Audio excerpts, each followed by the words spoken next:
चलो बच्चों, तो आज हम लोग एटॉमिक स्ट्रक्चर में पढ़ेंगे न्यूट्रॉन के विषय में। So in previous lecture we studied about the discovery of proton. Proton को कैसे डिस्कवर किया गया और उसका क्रेडिट रदरफोर्ड को गया, अर्नेस्ट रदरफोर्ड। अब तो till now we have done two subatomic particles. First was electron and then second was the proton. अब तीसरा नंबर है न्यूट्रॉन का। तो न्यूट्रॉन की जरा हिस्ट्री के विषय में समझते हैं कि न्यूट्रॉन कैसे खोजा गया, किसने खोजा, and how it was discovered. तो देखो समझते हैं, या एक काम करते हैं कि न्यूट्रॉन की जो डिस्कवरी हुई इसका बच्चों क्रेडिट जाता है जेम्स चैडविक नाम के एक साइंटिस्ट थे। James Chadwick. ये जो चैडविक थे ये सेम उसी कॉलेज से थे, ऑक्सफोर्ड यूनिवर्सिटी, जहां से रदरफोर्ड थे। और इन्होंने ये जो न्यूट्रॉन की खोज करी, सो दिस वाज डन इन 1932। तो ये न्यूट्रॉन कैसे, पहली बात तो ये रही कि इस न्यूट्रॉन की जरूरत क्या पड़ी, और फिर बात हुई कि ये फिर कैसे इसकी डिस्कवरी हुई। तो देखें, तो बच्चों एक कहावत है हिंदी में कि आवश्यकता जो है आविष्कार की जननी है। तो ये जो न्यूट्रॉन है, न्यूट्रॉन जैसे पार्टिकल की रिक्वायरमेंट क्यों पड़ी, कैसे लोगों के मन में विचार आया कि नहीं भाई न्यूट्रॉन भी होना चाहिए। अच्छा बच्चों, ये जो न्यूट्रॉन पार्टिकल होता है,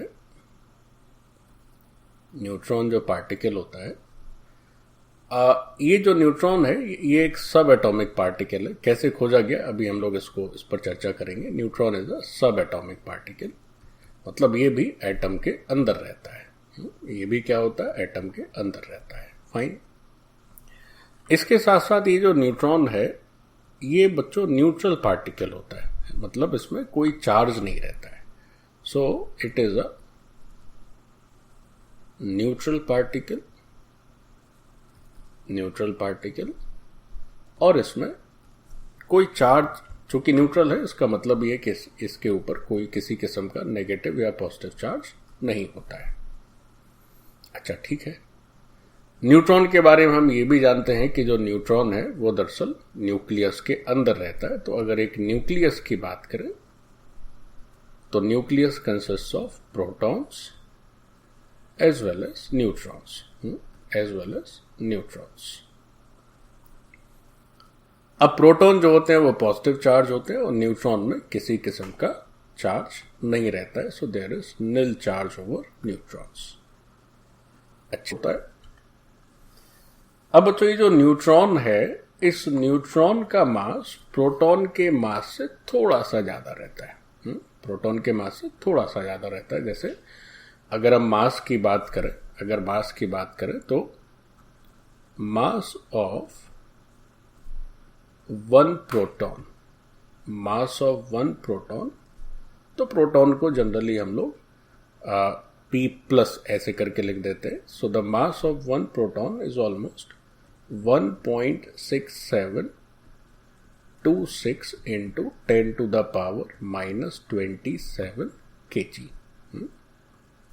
और ये जो मास है एक न्यूट्रॉन का, मास ऑफ वन न्यूट्रॉन, इस न्यूट्रॉन को इस तरह से लिखा जाता है 0n1। इसको लिखते हैं हम लोग 1p1। जैसे मैंने p प्लस लिख दिया, p प्लस की जगह एक काम कर लेते हैं 1p1 लिख लेते हैं। So this is 1p1। नीचे वाला जो नंबर है ये रिप्रेजेंट करता है चार्ज को और ऊपर वाला नंबर रिप्रेजेंट करता है मास को। तो अगर इस न्यूट्रॉन की बात करें तो इसका जो मास रहता है one neutron, this is 1.6749 into 10 to the power -27 kg। तो मतलब ये हुआ कि भाई ये जो अपना प्रोटॉन और न्यूट्रॉन का मास है वो तो लगभग एक ही जैसा है। वो तो लगभग कैसा है, सेम ही है, बस थोड़ा सा फर्क है। जरा गौर करिए 2 6 यहाँ पर लिखा हुआ है और 4 9 यहाँ पर लिखा है, बाद बाकी तो सबको सेम ही है। तो हमें ध्यान ये रखना रहता है कि ये जो न्यूट्रॉन है उसका मास प्रोटॉन के लगभग इक्वल है, या you can say it is slightly heavier than proton. So हमें क्या ध्यान रखना रहेगा, हमें ये ध्यान रखना रहेगा that neutron is slightly heavier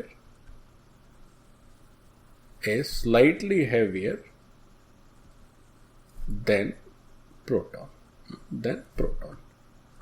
तो अब ये तो है न्यूट्रॉन के बेसिक कैरेक्टरिस्टिक कि न्यूट्रॉन के ऊपर कोई चार्ज नहीं होता, इसका मास लगभग प्रोटॉन के मास के इक्वल रहता है।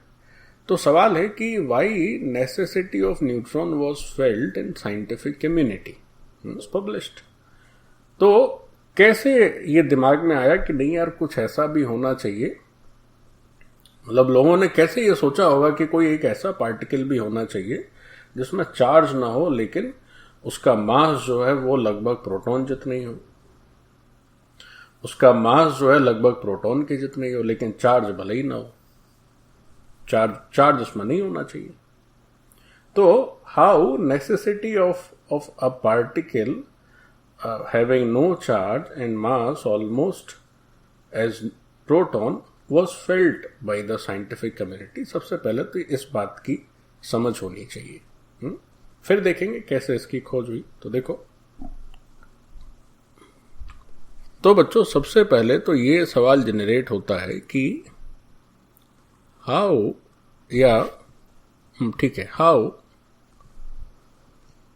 requirement of a subatomic particle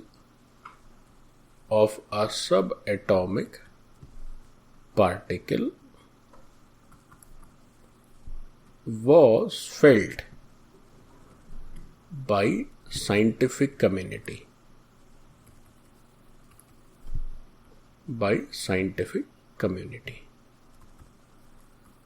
तो कैसे, how requirement of a subatomic particle like neutron, इसमें न्यूट्रॉन का जो रिप्रेजेंटेशन है वो मैं लिख देता हूं 0 and 1, यहां पर छूट गया। सो how requirement of a subatomic particle like neutron was felt by scientific community। कैसे ये कैसे रिक्वायरमेंट लोगों को महसूस हुई कि भाई नाइट्रोजन जैसा भी होना चाहिए। और नाइट्रोजन का मतलब ये हुआ कि एक ऐसा पार्टिकल जो कोई चार्ज ना रखता हो लेकिन जिसका मास लगभग प्रोटॉन के जैसा ही हो, उसका मास क्या हो, लगभग प्रोटॉन के जैसा ही हो। तो ये जो सब एटॉमिक पार्टिकल लाइक न्यूट्रॉन लिखा है, तो इसका ये मतलब हुआ कि a neutral particle having mass almost same as proton, proton जैसा मास हो लेकिन चार्ज ना हो। तो देखो इसका आंसर क्या है, इसकी जरूरत क्यों हुई। तो इस क्वेश्चन का आंसर क्या है, देखिए इसकी जरूरत ऐसे हुई कि किसी भी आप न्यूक्लियस को ले लें, जैसे से हम हीलियम के न्यूक्लियस की बात करें, तो अगर हम हीलियम के न्यूक्लियस की बात करें तो हीलियम के न्यूक्लियस का मतलब होता है अल्फा पार्टिकल, इसका मतलब होता है अल्फा पार्टिकल। अब चूंकि इस न्यूक्लियस में 2 प्रोटॉन और 2 न्यूट्रॉन्स रहते हैं, क्योंकि टोटल नंबर ऑफ न्यूक्लियॉन्स कितना है, 4 है, इसका मास नंबर 4 है। तो अगर इसके न्यूक्लियस की बात करें तो इसका मतलब हुआ कि हीलियम एटम से आप क्या करिए कि 2 इलेक्ट्रॉन हटा दीजिए, then you get this nucleus, और उसी को नाम दिया गया अल्फा पार्टिकल। पीछे हम लोग पढ़ चुके हैं। अब बच्चों ये जो अल्फा पार्टिकल है, इस अल्फा पार्टिकल में जैसे मान लीजिए जब न्यूट्रॉन की डिस्कवरी नहीं हुई थी तब ये न्यूट्रॉन जैसी कोई बात थी ये तो लोगों को पता ही नहीं था, लेकिन लोगों को ये जरूर पता था कि भाई प्रोटॉन का मास क्या है, क्योंकि प्रोटॉन तो पहले ही आ चुका था न्यूट्रॉन से, और अल्फा पार्टिकल का मास भी लोगों ने मेजर कर लिया था। तो उससे ये पता चला कि यार ये जो मास ऑफ अल्फा पार्टिकल है, ये जो मास ऑफ अल्फा पार्टिकल है और इसमें इसके अंदर जो दो प्रोटॉन है, तो दोनों में तो फर्क आ रहा है। ये जो हीलियम का न्यूक्लियस है, तो जब न्यूक्लियस का मास देखा गया, जो मास देखा गया ऑफ इस हीलियम के न्यूक्लियस का, सो that was almost 2 times into mass of 2 protons. इस हीलियम के न्यूक्लियस के अंदर क्या था बच्चों? इस हीलियम के न्यूक्लियस के अंदर 2 प्रोटॉन्स थे। तो जब 2 प्रोटॉन्स थे तो उनका जो मास था और उस हीलियम न्यूक्लियस का जो मास था वो लगभग 2 प्रोटॉन के मास का डबल था। तो सवाल ये हुआ कि भाई ये जो न्यूक्लियस है ये है तो पॉजिटिवली चार्ज्ड, ये जो अल्फा पार्टिकल है ये है तो पॉजिटिवली चार्ज, और इसके ऊपर 2 यूनिट का पॉजिटिव चार्ज होता है। तो 2 यूनिट का पॉजिटिव चार्ज तो इन 2 प्रोटॉन्स के चलते हैं। तो ये तो तय है कि इस अल्फा पार्टिकल में 2 प्रोटॉन होने चाहिए, लेकिन फिर इसका ये मास इसका दोगुना क्यों आ रहा है? अगर इसके अंदर 2 ही पार्टिकल्स होते, अगर इसके अंदर 2 ही प्रोटॉन्स होते, तो इस हीलियम न्यूक्लियस का मास उन 2 प्रोटॉन के मास के लगभग इक्वल आना चाहिए, जबकि ये डबल आ रहा है। तो इसका मतलब ये हुआ कि इस अल्फा पार्टिकल या इस न्यूक्लियस के अंदर कुछ ऐसा भी है जो चार्ज तो जिसमें नहीं है, क्योंकि चार्ज तो अल्फा पार्टिकल के ऊपर उतना ही था जितना 2 प्रोटॉन का चार्ज था, लेकिन अल्फा पार्टिकल का मास तो 2 प्रोटॉन के मास का डबल था। तो इसका मतलब यह हुआ कि कुछ ऐसे पार्टिकल अवश्य हैं इस न्यूक्लियस के अंदर जिनका चार्ज तो कुछ नहीं है, लेकिन जिनका मास जो है वो लगभग प्रोटॉन के मास के इक्वल होना चाहिए। सो that was a very huge problem. ये तो एक समस्या थी, इसका किसी के पास जवाब ही नहीं था, क्योंकि अभी तक जो 2 एक्सपेरिमेंट हुए, जे थॉमसन से इलेक्ट्रॉन का पता चल गया, और उसके बाद जो रदरफोर्ड ने किया तो उससे उन्हें प्रोटॉन का पता चल गया। लेकिन न्यूट्रॉन नाम की भी कोई चीज है, this was not yet proved, but people were definitely thinking that there must be something. लेकिन अब वो समथिंग क्या है उसको बताने के लिए कोई प्रूफ ही नहीं था लोगों के पास। अब देखिए, रदरफोर्ड ने तो चूंकि प्रोटॉन की खोज की, तो रदरफोर्ड और चैडविक एक ही समय के थे बच्चों, है ना। वो कैवेंडिश लाइब्रेरी ऑक्सफोर्ड में उसके डायरेक्टर थे, और ये जो चैडविक थे जिन्होंने न्यूट्रॉन की खोज करी, तो वो जो है उस समय उसमें डेप्यूटी डायरेक्टर थे। अब बात हुई कि रदरफोर्ड ने भी न्यूट्रॉन के विषय में कुछ बताया चैडविक से पहले। देखो उन्होंने क्या बताया। तो भाई रदरफोर्ड जो थे, Ernest Rutherford who is credited with discovery of proton, तो उन्होंने जो प्रोटॉन का उनका फाइनल डिस्कवरी का पब्लिकेशन हुआ, और it was proved that there must be a subatomic particle known as proton. So that was done in 1919। Rutherford ने ही प्यारे बच्चों 1920 में एक और बात कही। उन्होंने क्या बात कही? उन्होंने बात कही कि इनसाइड न्यूक्लियस क्या होना चाहिए। उन्होंने ये कहा कि ऐसा होता होगा न्यूक्लियस के अंदर कि एक इलेक्ट्रॉन और एक प्रोटॉन मिल जाते होंगे।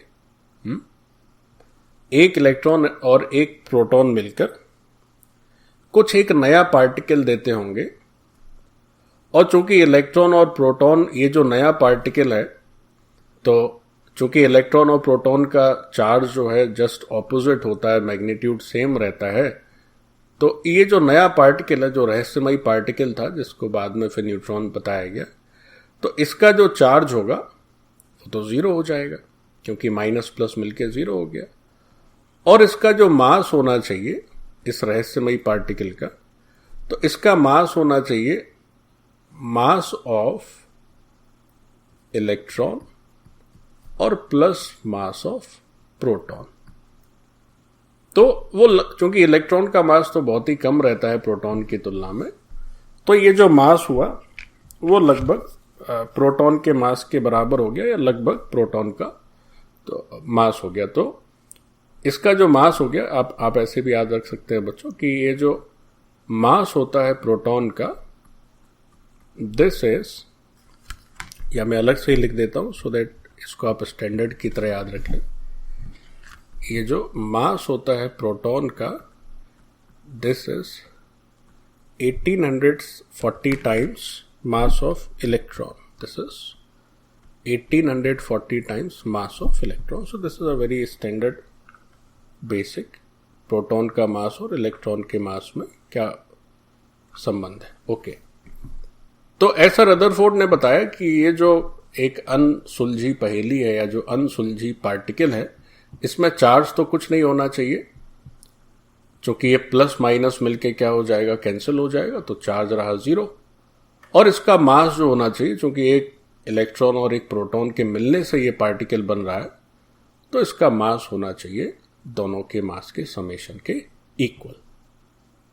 या अब चूंकि ये पता ही था कि प्रोटॉन का मास जो है वो इलेक्ट्रॉन से बहुत ज्यादा होता है, तो it must be almost similar to mass of the proton.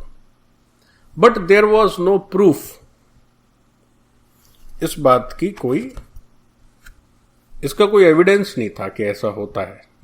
जब तक ये एक्सपेरिमेंट से प्रूव नहीं होगा तो कैसे कहा जाएगा। तो रदरफोर्ड का ये जो स्टेटमेंट था वो स्टेटमेंट ही रहा, क्योंकि इस बात की कोई पुष्टि नहीं हुई, इसका कोई प्रूफ नहीं रहा। So there was no evidence for Rutherford's statement. Rutherford's statement regarding this neutron, regarding neutron। तो ये तो चलिए, अब जब रदरफोर्ड ने इसका कोई एविडेंस नहीं दिया तो चैडविक भी उसी समय थे, तो चैडविक के मन में भी ये समस्या तो थी यार इसका कोई इलाज होना चाहिए। ये जो न्यूक्लियस के अंदर कुछ और बैठा हुआ है, इसको कैसे प्रूफ करें। तो this was issue before him also, और वो अपने असाइनमेंट्स पर काम करते रहे। लेकिन उनके मन में ये भी था कि यार ये जो कुछ और भी है प्रोटॉन के अलावा, इसको कैसे चेक किया जाए। अच्छा, तभी क्या हुआ, तभी देखो फिर एक और बड़ा ब्रेक थ्रू आया इसमें। देखो क्या हुआ फिर। तो बच्चों उसी समय क्या हुआ कि दो साइंटिस्ट, और उनके नाम मैं लिखता हूं, so they were Frederic and Curie. Frederic FEDERIC and Jolt Curie, sorry Joliot Curie थे, जूलियट कह लें या जोलियट कह लें, जो भी कहना, CURIE। ओके, तो there were two scientist, Frederic and Curie. तो जो फेडरिक और जूलियट क्यूरी थे, इन्होंने क्या किया, देखो इन्होंने क्या किया। इन्होंने एक एक्सपेरिमेंट किया जो आपको सामने दिख रहा है। तो इस एक्सपेरिमेंट में उन्होंने क्या किया कि एक रेडियो एक्टिव सोर्स लिया, रेडियो एक्टिव एलिमेंट लिया। रेडियो एक्टिव एलिमेंट का मतलब ये होता है कि जिसमें स्वाभाविक नेचुरली कुछ पार्टिकल्स का डिसइंटीग्रेशन होता रहे। Radio activity is another separate topic which is included in the class 12th। तो अभी बस ये समझ लें कि आपने पढ़ा होगा, पहले से भी थोड़ा बहुत जानते होंगे आप, कि जो रेडियो एक्टिव सब्सटेंसेस होते हैं उनसे क्या होता है कि डिसइंटीग्रेशन होता रहता है ऑफ सम पार्टिकल्स। तो they took polonium. Polonium is a highly radioactive substance. Polonium is what? Polonium is a highly radioactive substance.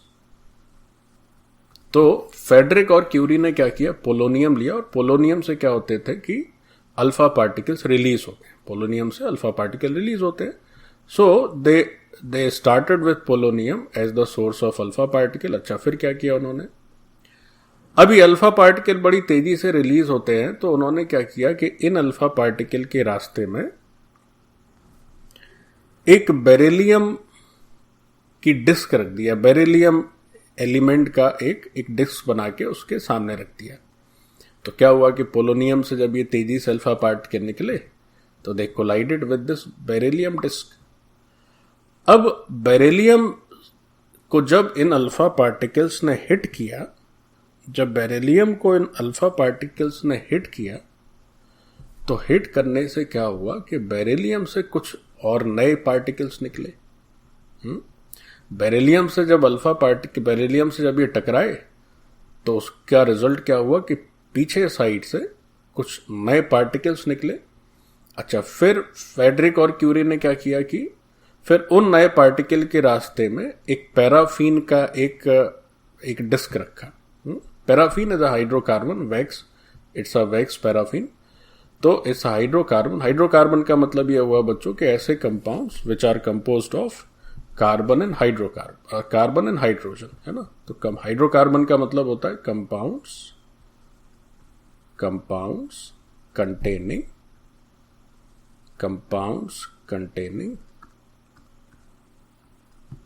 Carbon plus hydrogen. ठीक, इसका रेशियो अलग अलग हो सकता है। तो फिर उन्होंने क्या किया कि इन पार्टिकल्स के रास्ते में पैराफीन वैक्स एक हाइड्रोकार्बन, उसको जैसे हमने इस तरह से एक हाइड्रोकार्बन ड्रॉ कर दिया। ठीक, तो अब इसमें क्या होगा, इसमें फिर हाइड्रोजन किनारे किनारे लग जाएंगे, मेन चेन जो हो जाएगा वो कार्बन का हो जाता है। तो इस तरह से कितने भी आप हाइड्रोकार्बन्स ड्रॉ कर सकते हैं। कार्बन की ही आपको 4 कंप्लीट करनी है। तो जब न्यूट्रॉन इस पैराफीन वैक्स की प्लेट से टकराया तो इसने फिर सीजन 2 कार्बन, तो हाइड्रोजन एटम से कुछ प्रोटॉन्स को रिलीज कर दिया। हाइड्रोजन एटम से क्या किया, कुछ प्रोटॉन्स को रिलीज कर दिया, और ये जो प्रोटॉन थे वो भी बड़ी तेज स्पीड से इससे निकले। तो टोटली 2 कोलिजन हुए बच्चों। सबसे पहला क्या हुआ कि जो अल्फा पार्टिकल इस बेरिलियम डिस्क से बड़ी तेजी से टकराया, so due to this collision these alpha particles knocked out some particles and then these particles, अच्छा ये जो पार्टिकल थे, ये पार्टिकल न्यूट्रल पार्टिकल थे। ये पार्टिकल क्या थे, न्यूट्रल पार्टिकल थे, इनमें कोई चार्ज नहीं था। अब जब ये न्यूट्रल पार्टिकल इस पैराफीन वैक्स की डिस्क से टकराए तो again they knocked out some proton. और ये जो आप देख रहे हैं गीगर काउंटर, ये एक रेडिएशन को ऑब्जर्व करने का इंस्ट्रूमेंट क्या है। तो इस गीगर काउंटर का केवल इतना यूज है कि इसने ये ऑब्जर्व किया कि अच्छा ठीक है, अब इस पैराफीन से ये जो छोटे छोटे पार्टिकल्स की रेज आ रही है ये दरअसल प्रोटॉन्स हैं।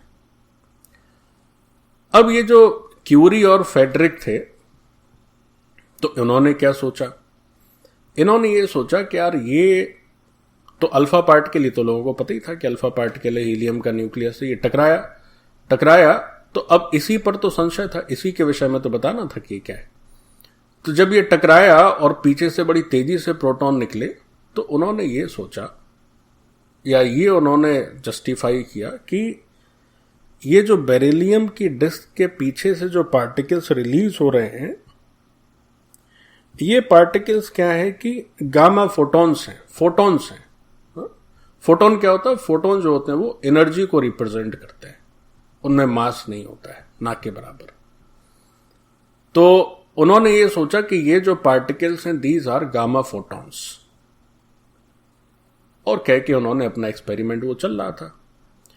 तो जब चैडविक ने इसके बारे में सुना तो उन्होंने जब इसको खुद करके देखा तो उन्होंने इस थ्योरी को रिजेक्ट कर दिया कि ये गामा फोटॉन्स है ना। फेडरिक और क्यूरी क्या मानकर चल रहे थे, फेडरिक और क्यूरी के अकॉर्डिंगली ये जो पार्टिकल्स बेरिलियम से रिलीज हुए, ये पार्टिकल्स होने चाहिए थे गामा फोटॉन्स। ये क्या होने चाहिए थे, गामा फोटॉन्स। तो फोटॉन्स के विषय में हम लोग अभी एटॉमिक स्ट्रक्चर में ही पढ़ने वाले हैं। तो ये एनर्जी को रिप्रेजेंट करते हैं, मास का इनमें कंट्रीब्यूशन नहीं रहता है। तो ये गामा फोटॉन्स थे, ऐसा इन्होंने बताया क्यूरी और फेडरिक ने। लेकिन चैडविक ने कहा कि यार एक बात बताइए, अगर ये गामा फोटोन है, मतलब इसमें तो मास है नहीं।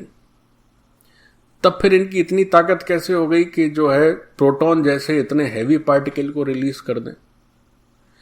भाई ये आके इस पर टकराएंगे तो अगर कुछ रिलीज भी होगा तो रिलीज क्या होगा? तो रिलीज होगा तो उसमें भी मास नहीं होना चाहिए, मास है। लेकिन आप कह रहे हैं कि ये तो भाई फोटॉन्स हैं और ये रिलीज, इनके टकराने से रिलीज हो रहा है प्रोटॉन।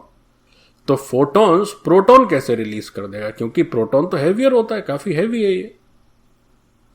और इसमें फोटॉन्स में जो है मास जो ऑलमोस्ट निल रहता है, मास ऑलमोस्ट निल।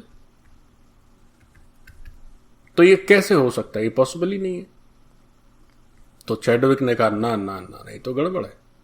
ये जो आपने एक्सपेरिमेंट करके तो बहुत अच्छा किया, लेकिन आपका ये जो कंक्लूजन है कि ये गामा फोटॉन्स हैं, ये भाई हमको हजम नहीं हो रहा है।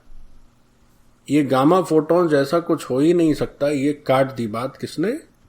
चैडविक ने, जेम्स चैडविक। चैडविक ने कहा ना, this is wrong, these can not be particle such light as photons. ये उतने ही भारी होने चाहिए तभी तो भारी पार्टिकल को रिलीज करेंगे। इनमें उतना मास होना चाहिए तभी तो ये जाके इतने है, और उतना मोमेंटम होना चाहिए जिससे कि when they strike with the plate of this paraffin wax, तो फिर वो क्या करें कि तब उतने मोमेंटम से या उतने मास का पार्टिकल फिर रिलीज करें। तो this was the experiment which was again performed by Chadwick and he performed with so many setups. उन्होंने बेरिलियम और पैराफिन की जगह चेंज किया चीजों को, और फिर उन्होंने फाइनली ये निष्कर्ष दे दिया कि अल्फा पार्टिकल जब इस डिस्क पे टकराता है तो जो पीछे से पार्टिकल रिलीज होते हैं उनमें डेफिनेटली मास है, और वो मास लगभग प्रोटॉन के मास के इक्वल है। तभी उनके टकराने से इस पैराफिन वैक्स के हाइड्रोजन एटम से जो लूजली बाउंडेड हाइड्रोजन एटम है, उनसे प्रोटॉन बाहर रिलीज हो जाते हैं।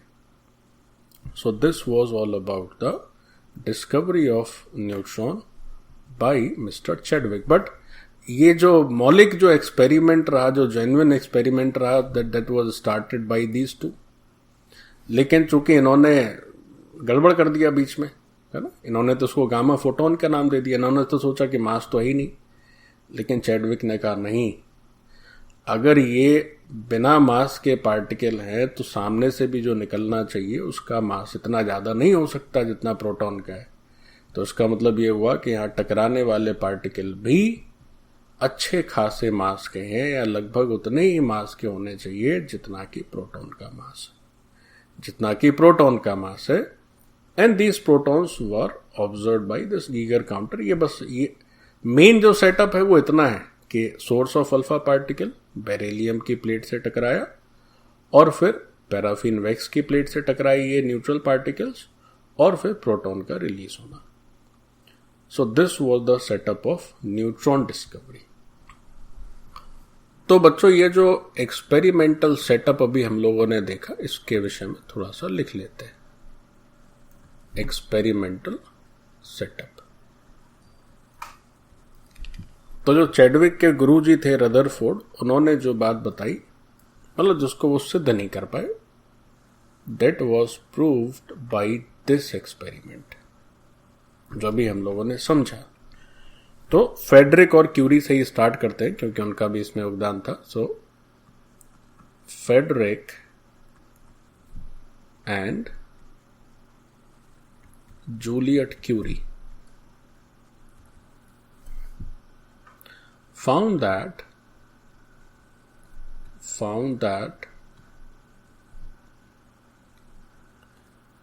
an unidentified radiation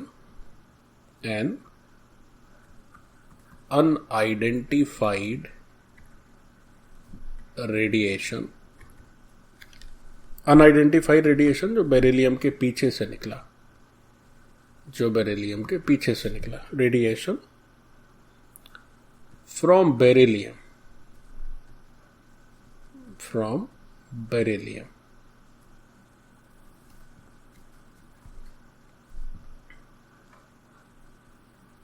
when from beryllium, कैसे लिखवाएं इसको, radiation from beryllium knocked out या knocked loose protons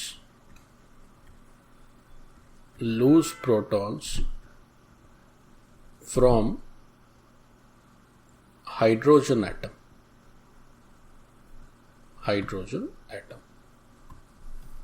कब? When it striked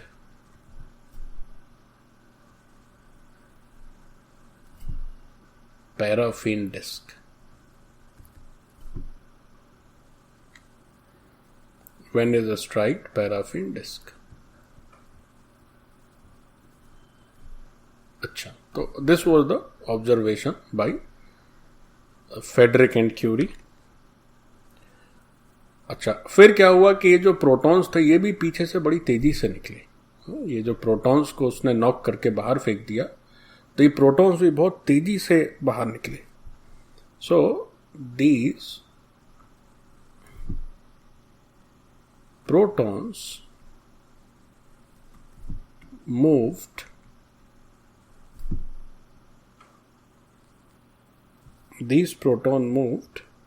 with very high speed.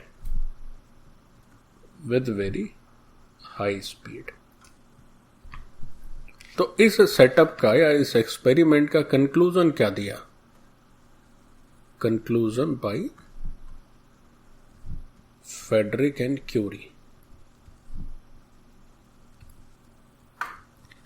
तो इनका कंक्लूजन लिखना जरूरी है, भले ही फिर वो गलत हो गया हो, उससे उतना मतलब नहीं है, लेकिन चूंकि शुरुआत इनने की तो इनको इनका रिस्पेक्ट मिलना चाहिए। तो इनका जो कंक्लूजन था, they thought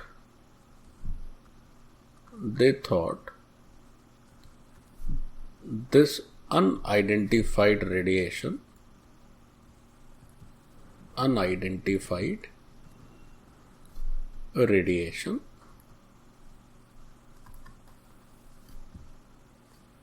to be high energy gamma photons। Photons क्या होते हैं बच्चों? Photons are actually bundles of energy. Photons क्या होते हैं? एनर्जी के बंडल्स होते हैं। तो क्यूरी और फेडरिक ने सोचा कि ये जो है, जो पीछे से निकल रहा है बेरिलियम से, ये गामा फोटोन है। चूंकि इसकी एनर्जी बहुत ज्यादा है तो ये सामने पैराफिन की या एक हाइड्रोकार्बन को जब हिट करेगा तो उससे नेचुरली पीछे से कुछ निकलना चाहिए। लेकिन उन्होंने इस बात का लॉजिक फिर इनका ये गड़बड़ा गया कि एनर्जी है तो ठीक है, तो पीछे भी उसी जैसे पार्टिकल निकलने चाहिए जिनमें मास ना हो। अब सामने से केवल जा रहा है बिना मास का और पीछे से मास रिलीज हो जा रहा है, ये तो गड़बड़ है। तो प्रोटॉन तो बहुत हैवी पार्टिकल रहता है ना। तो इनका ये जो कंक्लूजन था, that was not accepted by James Chadwick. तो चैडविक का क्या रहा? चैडविक ने क्या फिर बताया? Now come to James Chadwick.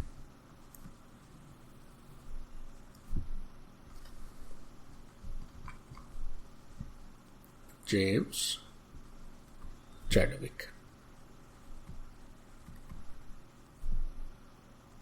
तो देखें भाई, अब ये हम लोग अंतिम चरण में है न्यूट्रॉन की डिस्कवरी के। तो इन्होंने क्या कहा? He told that Chadwick told that photons with no mass, photon में तो मास होता नहीं है, with no mass can't knock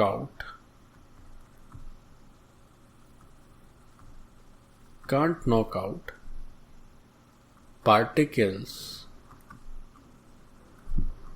as heavy या can't knock out heavy particles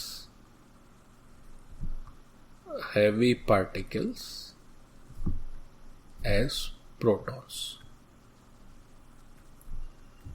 जिसमें मास नहीं है, केवल एनर्जी है, वो सामने से पीछे से मास को कैसे रिलीज कर सकता है? So that was the logic used by Chadwick to contradict Mr. Curie and Mr. Frederick. तो ये बात हुई.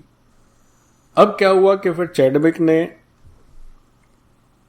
यही एक्सपेरिमेंट, सिमिलर एक्सपेरिमेंट खुद से भी किया और कई तरह के एलिमेंट्स को उन्होंने यूज करके इस एक्सपेरिमेंट को, he tried similar experiment with many setups. और फिर वो इस बात पर एकदम कन्विंस हो गए कि बेरिलियम से जो पार्टिकल न्यूट्रल निकल रहा था उसका मास जो है वो प्रोटॉन के बराबर है, लगभग प्रोटॉन के बराबर है. तभी वो पीछे से प्रोटॉन निकाल रहा है. Conclusion by Chadwick. देखें भाई क्या कंक्लूड किया इन्होंने.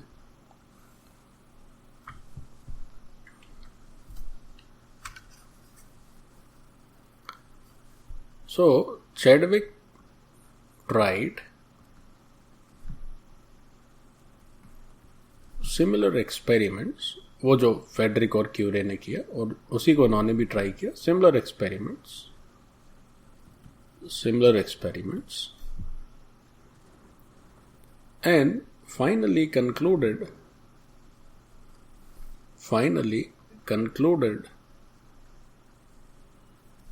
that the radiation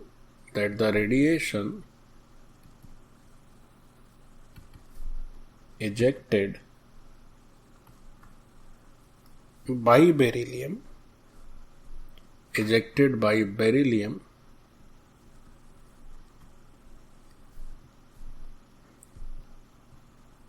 were of neutral particle, that the radiation ejected by beryllium consists of neutral particles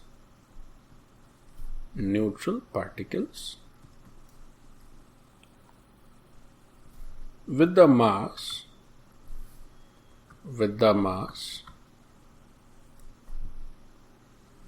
of almost proton.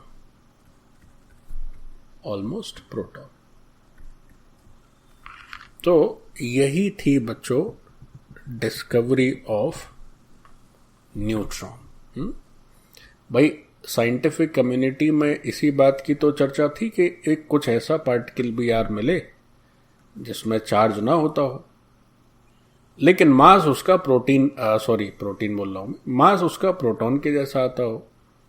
तो प्रोटॉन के जैसा मास हो और चार्ज ना हो तो फिर अपना न्यूक्लियस का मामला कंप्लीट हो गया. फिर अपना न्यूक्लियस का परिवार जो है पूरा हो गया, प्रोटॉन भी हो गया उसके पास और न्यूट्रॉन भी हो गए. सो दिस एक्सपेरिमेंट और this conclusion is actually discovery of neutron.